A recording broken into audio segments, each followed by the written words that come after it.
यदि आप शहर में रहते हैं तो ये वीडियो पूरा देखिए और देखने के बाद अपने शहरी मित्रों को फॉरवर्ड भी कर दीजिए।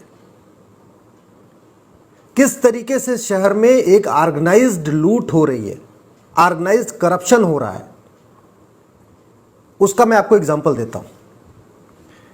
गांव में मान लीजिए कोई किसान जमीन खरीदता है खेती करने के लिए, 100 बाई 200 फीट का प्लॉट है, 100 फीट लंबा 200 फीट गहरा। अगर उसने प्लॉट खरीदा, उस पर मेड़ बनाएगा और अपनी पसंद से जो उसको फसल उगाना उगाएगा। वो 2 बार फसल उगाए, 3 बार फसल उगाए, उसके लिए कोई नक्शा पास कराने की जरूरत नहीं, किसी परमिशन की जरूरत नहीं। उस जितना पैसा देगा उस पूरे के पूरे एरिया पर अपना मेड़ बंदी करेगा, ना उसको लेफ्ट छोड़ना, ना राइट छोड़ना, आगे छोड़ना, ना पीछे छोड़ना। लेकिन शहरों में पता चला आपने 20 बाई 40 का प्लॉट खरीदा, 50 बाई 100 का प्लॉट खरीदा, तो पहले भाई आगे भी आप 10 फीट छोड़ो, पीछे भी 10 फीट छोड़ो, दाएं भी 10 फीट छोड़ो, जो भी है दुनिया का नक्शा पास कराओ। और इतना आपके ऊपर लिमिटेशन डाल दी जाएगी कि आपको फर्जी नक्शा पास कराना पड़ेगा। फर्जी नक्शा का मतलब कागजों के लिए एक अलग नक्शा बनवाना पड़ेगा, एक्चुअल में एक अलग नक्शा बनवाना पड़ेगा।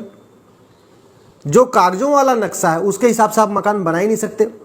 उसमें इतना ज़्यादा छुड़वा दिया जाएगा आपसे कि पता चला आपकी 30% ज़मीन तो छुड़ उसी में चली जाएगी, खाली चली जाएगी। फिर आप क्या करेंगे? मजबूरी में नक्शा दूसरा पास होगा और एक्चुअल में आप दूसरा बनवाएंगे। जब एक्चुअल में दूसरा बनवाएंगे तो चाहे वो एडीए हो, चाहे जेडीए हो, चाहे हुड्डा हो, चाहे महाडा हो, जहाँ जहाँ अलग अलग अथॉरिटी है, उसका कर्मचारी आएगा और कहेगा जी आपने नक्शा तो गलत, आपने जो नक्शा पास कराया उसके आप ज़्यादा बना रहे हो। अरे भाई,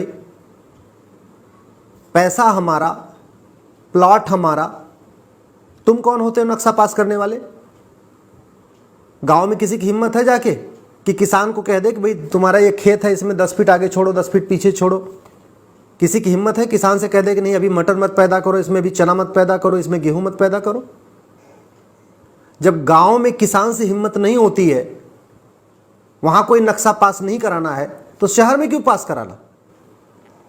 हाँ, आप अगर ये कहते हो कि भाई आपका 100 बाई 200 का प्लॉट है तो आपका जो छज्जा बाहर नहीं आना चाहिए, ये बात समझ में आती है।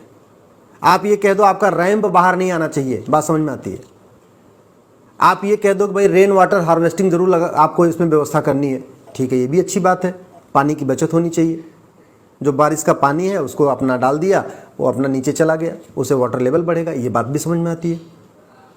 आपको अगर ये कहना है कि भाई सड़क पे गाड़ी पार्क नहीं होनी चाहिए, तो ठीक है, हम ग्राउंड फ्लोर अपना पूरा खाली रखेंगे, वहाँ गाड़ियाँ खड़ी होंगी, ये भी बात समझ में आती है।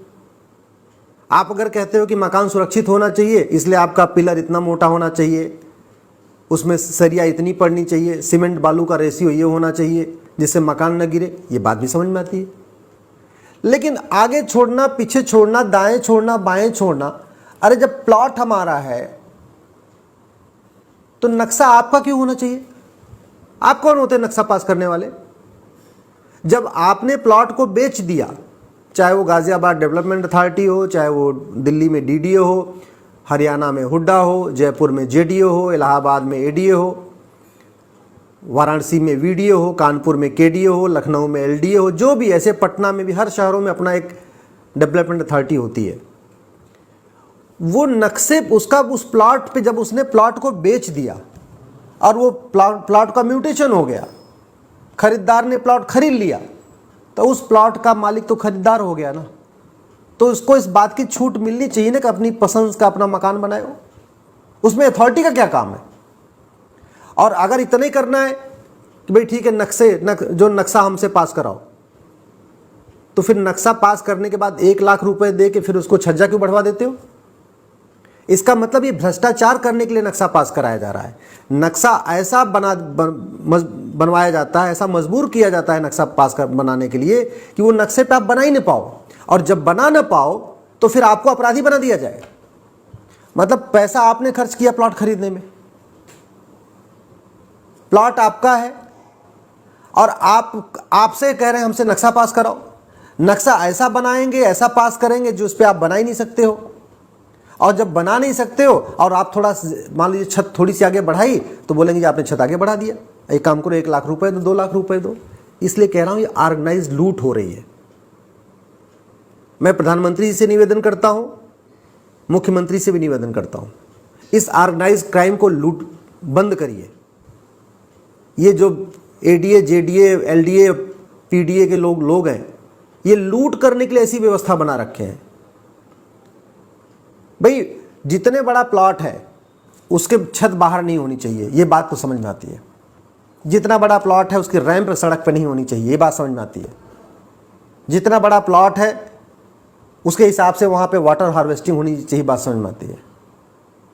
अगर बड़ा प्लॉट है तो ठीक है, सोलर पैनल भी लगाना मैंडेटरी कर दिया जाए, ये समझ मतलब अगर आप पिलर कितना होना चाहिए, पिलर कितना मजबूत होना चाहिए, सीमेंट बालू का रेशियो कितना होना चाहिए, ये सब आप अगर बताओ तो समझ में आता है। ये अगर कंडीशन डालो समझ में आता है। ये क्या कि घटिया सा नक्शा पहले बनवा के उसको पास करने के लिए मजबूर करते हैं, और उस घटिया नक्शे पर आदमी मकान नहीं बना पाता, फिर वो अपनी पसंद का बनाएगा, और पसंद का बनाएगा तो आप पैसा लूटोगे, और ये पैसा नीचे से ऊपर तक जा रहा है। इसी पैसे में सुपरवाइजर आके वसूली करता है, फिर जेई को देता है, फिर एई को देता है, वो होते होते होते वो मंत्री तक, शहरी विकास के मंत्री तक जा रहा है पैसा। ये एक ऑर्गेनाइज लूट का जरिया बना हुआ है। इसके खिलाफ आवाज उठाना जरूरी है। पैसा हमारा, प्लॉट हमारा, तो नक्शा हमारा होना चाहिए। इसमें नक्शे में कोई इंटरफेरेंस नहीं होना चाहिए। सरकार का घर के नक्शे में इंटरफेरेंस क्यों होना चाहिए भाई? बाहर निकाल नहीं रहे और कोई अवैध काम कर नहीं रहे, चलो ठीक है, हाइट की भी एक लिमिट हो कि भाई ठीक है आपको 20 मीटर हाइट तक बनाना है तो 20 मीटर हाइट तक सब बनाएंगे, बात समझ में आती है। लेकिन उसमें कि नहीं आपका किचन इधर होना चाहिए तो बेडरूम इतना बड़ा होना चाहिए, तो यहाँ होना चाहिए, तो वेंटिलेशन यहाँ होना चाहिए। अरे जो मकान बनाएगा अपना, वो अपनी पसंद का, उसको नहीं ध्यान है कि हाँ उसको कितनी सनलाइट चाहिए, कितनी सूर्य की रोशनी चाहिए, कहाँ उसको वेंटिलेशन चाहिए, कहाँ उसको टॉयलेट चाहिए। आज की डेट में सब वास्तु के हिसाब से मकान बनाते हैं। वास्तु के हिसाब से लोग वैसे ही इतने कॉन्शियस हो चुके हैं। शहर में जो भी मकान बनाता है, छोटा छोटा मकान बनाता है, 100 गज के प्लॉट भी मकान बनाता है, तो वो भी देखता है वास्तु के हिसाब से बनाता है कि किचन कहाँ होना चाहिए, उसका पूजा रूम कहाँ होना चाहिए, उसका बेडरूम कहाँ होना चाहिए। खुद ही लोग कॉन्शियस हैं। तो इसमें ये जीडीए या नोएडा अथॉरिटी या हुड्डा या जयपुर अथॉरिटी या डीडीए और KDA, LDA, PDA, MDA, TDA का क्या काम है भाई? इसके खिलाफ आवाज़ उठाना बहुत ज़रूरी है। यदि आपको मेरी बात ठीक लग रही हो, इस वीडियो को कम से कम 10 लोगों को जरूर फॉरवर्ड करिएगा।